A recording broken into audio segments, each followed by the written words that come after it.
यह छियै शिव गंगा घाट। देखियो यहाँ पर केओ भी श्रद्धालु अगर बाबा के पूजा करे लगे छै सबसे पहले एतऽ नहाय छै, यह घाट में नहाय छै। देखियो अंदर नीचा के सीन अखन फिलहाल 3 बज गेल छै, ताहि दुआरे नहेनहार सबके संख्या कनी कम छै। लेकिन यह देखियो ई घेट छै, इसमें फूल वाला सब अहाँ के सेहो भेट जायत, फूल तूल के लेल।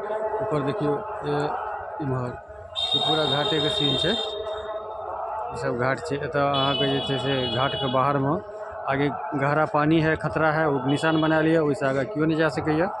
ओतऽ तक जे छै से अहाँ के जाकर नहा सकै छी, नहेला के बाद जाओ बाबा के दर्शन करू, पूजा करू, तकर बाद जे छै से अपन घर जाओ।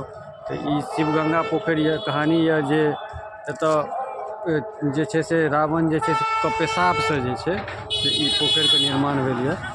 चलू अहूँ सब ई वीडियो के देख लियो, एक अथी से केना अथी भेल ये, पूरा सीन देख लियो। जे नहीं देवघर आयल छी तिनका लेल ये स्पेशल वीडियो छै। देवघर आबि कऽ देवघर बिना आयले अहाँ देख सकै छी देवघर के पूरा ई शिव गंगा पोखरि के सीन अहाँ के देखा रहल छी। चारू साइड शिव गंगा पोखरि के सीन।